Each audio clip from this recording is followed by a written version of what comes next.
Welcome to my views and news. Some new stories from Ethiopia, Eritrea, and Sudan. First news story is about a town home to a top Fano commander, where fighting ongoing between Fano fighters and Ethiopian army. A new Fano brigade has been established in this town. The Fano commander went missing last year. Last year, when security forces started an operation against Fano fighters, Fano commanders fled their residences.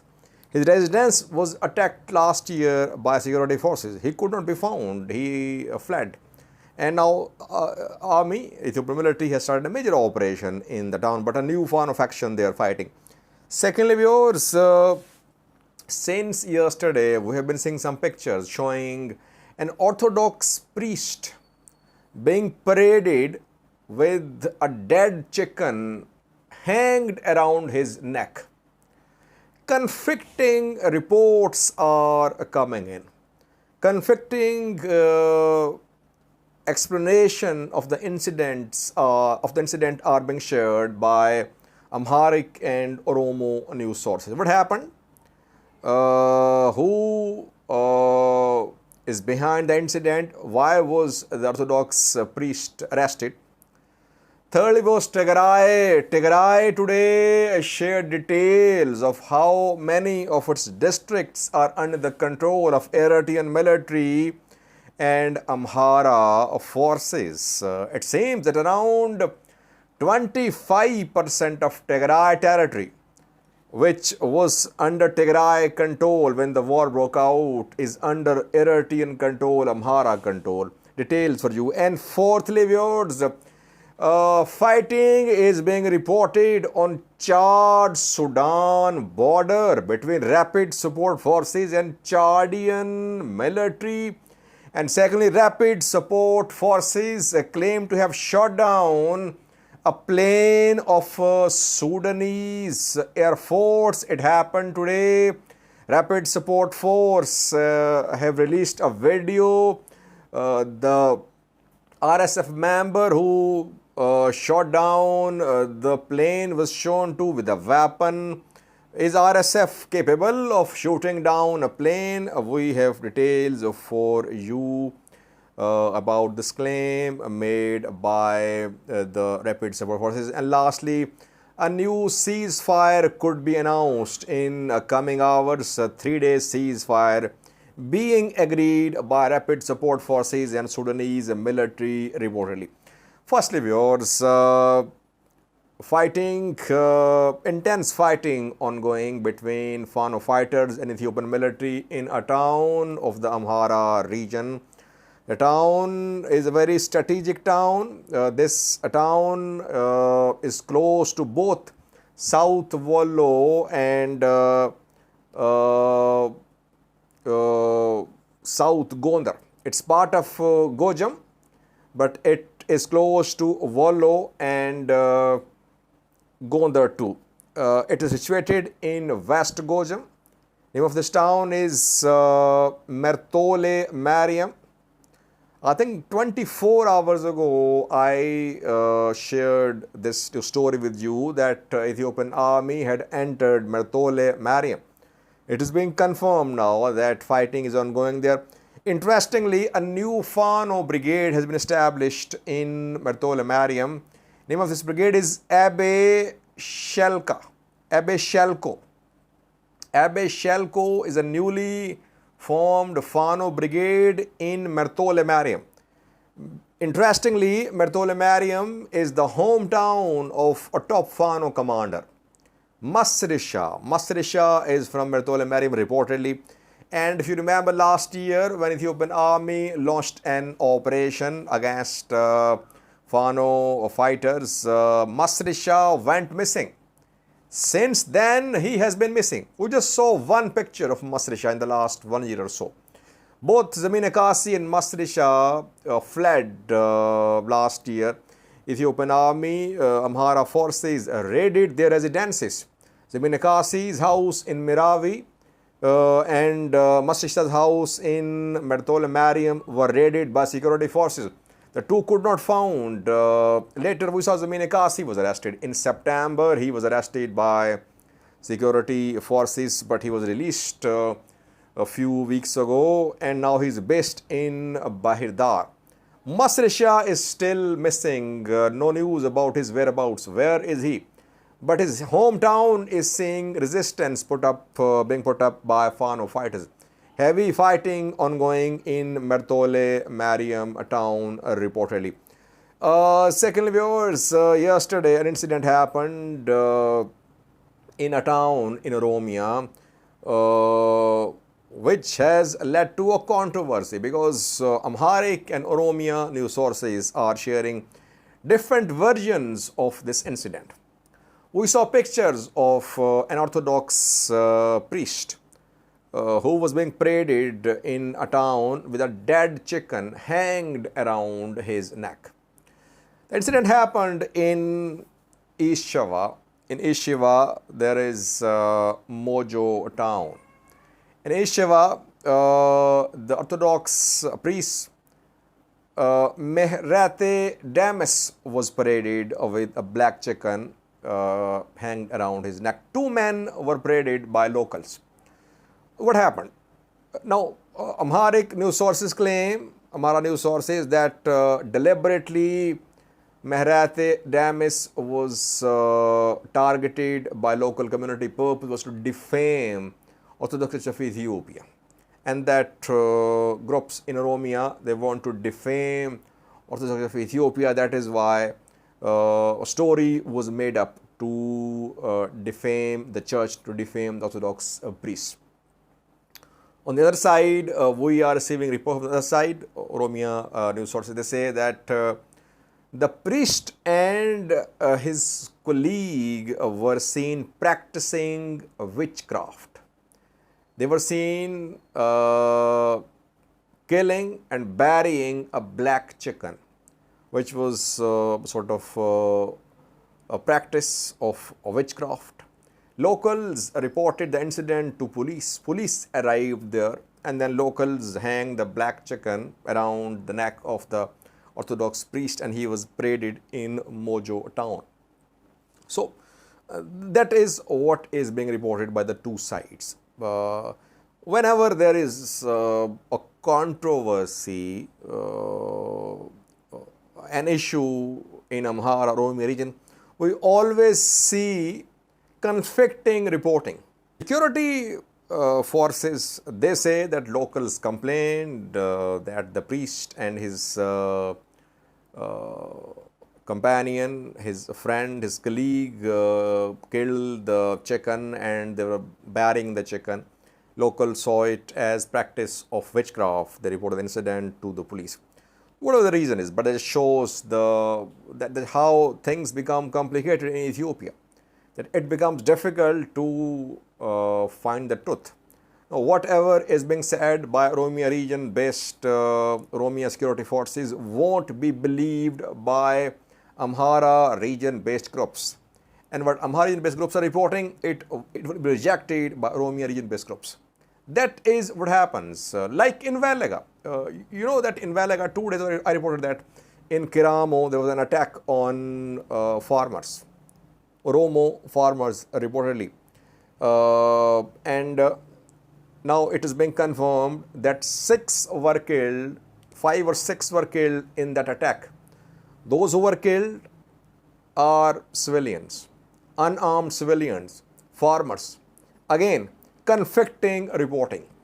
Amhara news sources claim the killed are Amhara farmers, unarmed, innocent Amhara farmers. On the other hand, Oromia regional government officials, local officials, they say that the killed are unarmed farmers, but behind the killing there is a hand of extremist forces. Obviously, Oromia government is pointing finger towards Fano fighters, not towards OLA, by the way. The statement does not mention clearly all are Fano, but statement is definitely implying that Fano fighters were involved in the death of these Oromo farmers. And not Fano fighters from Gojam. I've been saying that the Fano operating in Valaga is based in Valaga. And it's not under any central body. These are small units of armed farmers who have been organized on village level, on town level. No central authority. Yes, they receive support, armed support, other support from the Amhara region, but mainly they don't have any link with the Amhara region like being under one authority. So again, different interpretations, different reporting about what happened in Kiram. Deaths are being confirmed. Both sides confirming that 5 or 6 civilians have been killed. Who killed? Here starts the controversy. And identity of civilians, again, a controversy. So in Valaga, thousands of lives have been lost so far. No one was ever held accountable. All parties blamed. Ola, Fano fighters, security forces, Oromia-backed militia members, Oromia government officials, Oromia government forces, ENDF, all were accused of atrocities on different occasions. No one was ever held accountable. Civilians are dying. Thirdly, Tigray has shared details of how many of its towns, districts are under the control of Amhara forces and Eritrean military. Tigray says that out of 93 of its districts, 26 are still under the control of Eritrean military and Amhara forces. Amhara forces, Eritrean military, they are based in western zone, southern zone, some parts of northern zones too.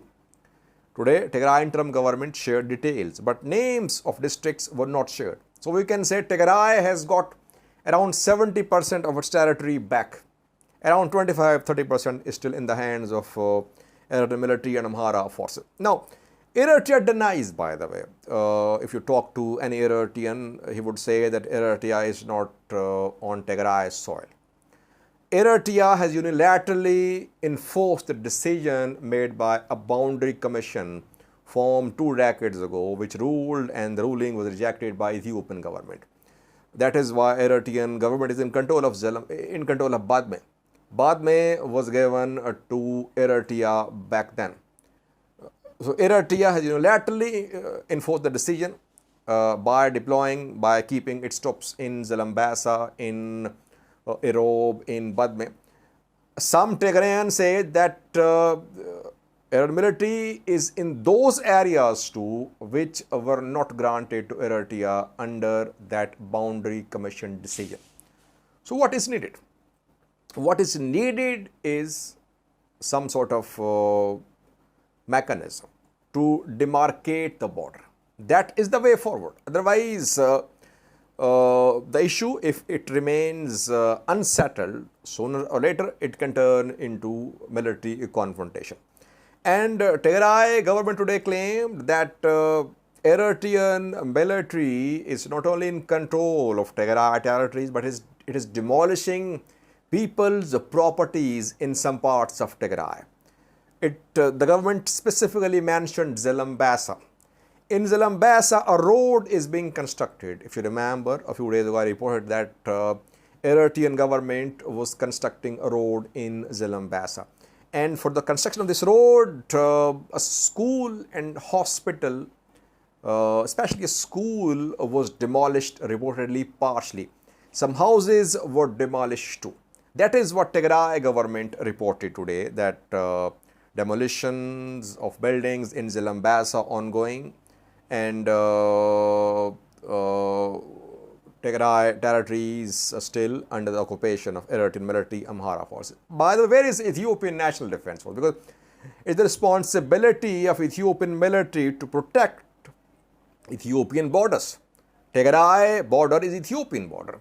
ENDF is nowhere to be seen. And by the way, if you remember a few days ago, former Ethiopian General Bashar Dabele in a virtual meeting said that Eritrean military was out of Tigray, that all Ethiopian borders were under the control of Ethiopian National Defense Force. Tigray is denying. Tigray is rejecting this position of Ethiopian military. The military is silent. Bacha Dable is not part of Ethiopian military now. He is Ethiopian ambassador to Kenya. So what is needed is some statement, some clarification from the government, Ethiopian government. Which areas of Ethiopia, which towns, cities of Ethiopia are under the control of Eritrean military? Yes, Amhara forces are part of Ethiopian security structure. If they are based in Tigray, in western southern Tigray, the issue is an internal issue. What about external issue? Presence of external forces on Ethiopian territory. So it can only be explained by Ethiopian government or Eritrean government. Both are silent. It means they are on the same page. Perhaps they reached an understanding about this border issue. Tigray is not part of the understanding. That is why Tigray keeps on issuing statements saying that Amhara forces, Eritrean military are in occupation of Tigray territories. Lastly, we are Sudan, where firstly a new ceasefire could be announced in coming hours. A 3-day ceasefire reportedly. Let's hope the ceasefire is implemented like the previous one. A 24-hour ceasefire which was fully implemented a few days ago. Talks underway, announcement is expected, and after this 3-day ceasefire, next would be 5-day long ceasefire, taking the situation to peace for Eidul Adha. Eidul Adha is Muslim religious festival which will be celebrated, I think, after a week. And the two sides could announce ceasefire in respect of Eidul Adha. That is why we could see a new ceasefire after a few hours, and then the ceasefire could be extended to Eidul Adha reportedly. Secondly, was fighting on Chad, Sudan border is being reported. We know that more than 100,000 Sudanese have entered Chad from Darfur. Darfur's several towns, cities completely destroyed because of RSF's attacks there. And fighting is being reported between rapid support forces and Chadian military on the border, in which 2 Chadian soldiers were killed, and the incident happened in Adekong. Adekong is on Chad-Sudan border. Border is under RSF control. Chad-Sudan border, Sudan, Central African Republic border are partially under the control of rapid support forces. So RSF are now in control of 2 Sudanese borders. Fighting erupted, we don't know what the reason is, but death of 2 Chadian soldiers is being reported and some were injured too. If this fighting expands, it could be another consequence of the war that is happening in Sudan, that the war could spread into neighboring countries too. They could be involved as well. Lastly, viewers, the Rapid Support Forces have released a video claiming that they have shot down a plane of Sudanese Air Force. RSF member who shot down the plane shot the weapon as well, which is a man-pad, man-portable air defense system, which a fighter puts on his shoulder and fires. Man-pads are definitely being used by rapid support forces. I did a video yesterday showing RSF members in possession of man-pads. Man-pads can hit low-flying aircrafts. Other side says that the aircraft collapsed because of technical failure.